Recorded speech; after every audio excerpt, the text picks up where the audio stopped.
سلام به همراهان همیشگی. با آموزش دوخت این کیسه سبزی های قشنگ و 3 سوته در خدمتتون هستم. هم میتونین برای خودتون بدوزین، هم برای فروش که خیلی پر فروش و کاربردیه. بریم برای آموزش.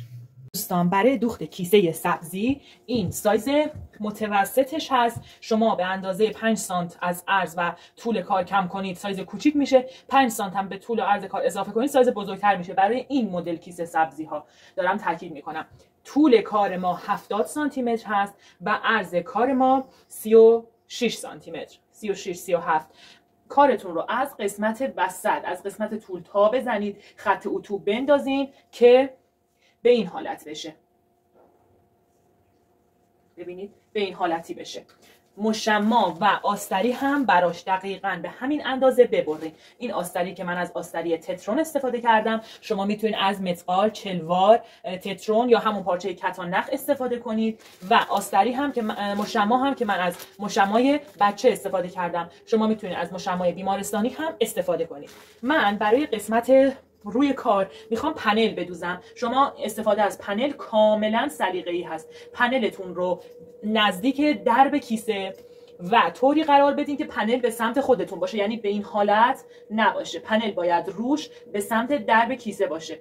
دقیقاً وسط کار بذارین، با سوزن فیکس کنید و پنل رو حالا با تور تزئینی یا با زیگزاگ به دور کارتون فیکس کنید. دوستان، بعد از اینکه پنل رو دوختین و روی کارتون رو اتو زدین، الان ببینید به ترتیب اول مشما قرار گرفته، بعد آستری قرار گرفته و بعد روی پارچه اصلی، طوری که پنل به سمت پایین و به سمت روبروی شماست. همینطور که میبینید پارچه اصلی رو هم میندازیم و این قسمت پایین رو میبریم و چرخ میکنیم. اینجا رو باید چرخ کنیم، با سوزن فیکس کنید و اینجا رو چرخ کنید.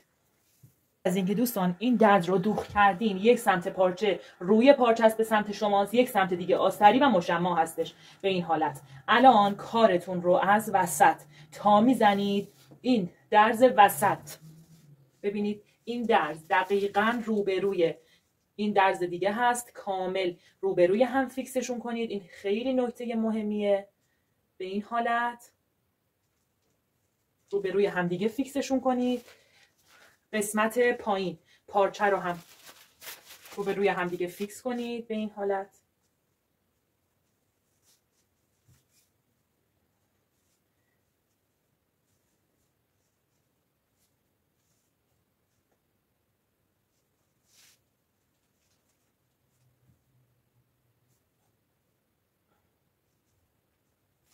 اینطوری اینجا هم با هم دیگه فیکس کنید به صورت روبرو. ببینید آستری ها روبروی همدیگه هستن به این حالت.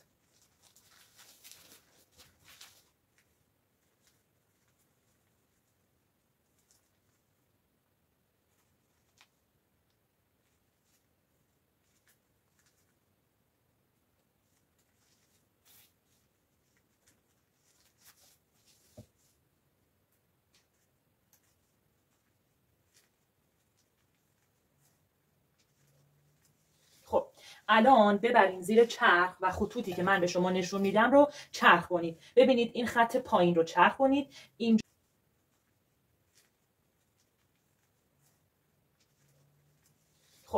الان ببرین زیر چرخ و خطوطی که من به شما نشون میدم رو چرخ کنید. ببینید این خط پایین رو چرخ کنید. اینجا رو به اندازه 7-8 سانت باز بذارین که کار رو به رو برگردونیم. این قسمت پایین رو چرخ کنید و اینجا رو به صورت یک خط صاف تا اینجا چرخ کنید.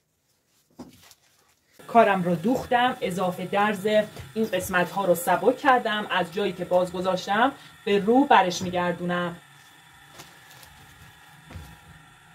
این قسمتی که باز هست رو میتونین پس دوز کنید یا با چرخ بدوزینش.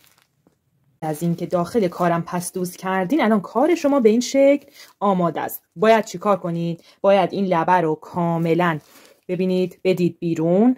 نه از پارچه سفید رنگ از بیرون زیاد مشخص باشه، نه پارچه رویتون زیاد بیاد داخل. ببینید در یه حد متعادل همدیگه باشن. دور تا دورش رو به این حالت سوزن بزنید، چون ما نمیتونیم اتو بزنیم داخلش مشما هست، مجبوریم که سوزن بزنیم.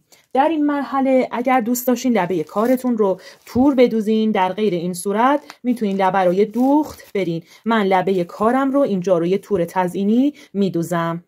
تور دورشم دوختم. الان برای اینکه بتونیم قیتون رد کنیم، از این دوختی که اینجا زدیم برای دوخت تور به اندازه 1 سانت و نیم فاصله بدین و دور تا دور کیسه سبزیتون رو هم در قسمت جلو و هم در قسمت پشت دور تا دور چرخش کنید.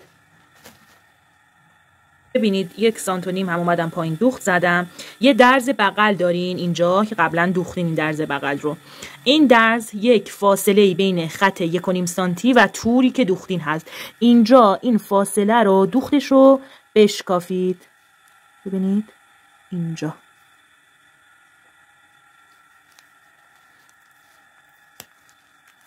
اینجا دوختش رو بشکافید. از این قسمتی که شکافتین قیتون رو یه دور دور کیسه بچرخونید، از اینجا هم درش بیارین، کیسه شما آماده میشه. اینکه قیتون رو رد کردین با یک مهره یا یه دونه از این سربندی یا دور داخل قیتون بندازین، کیسه شما آماده است.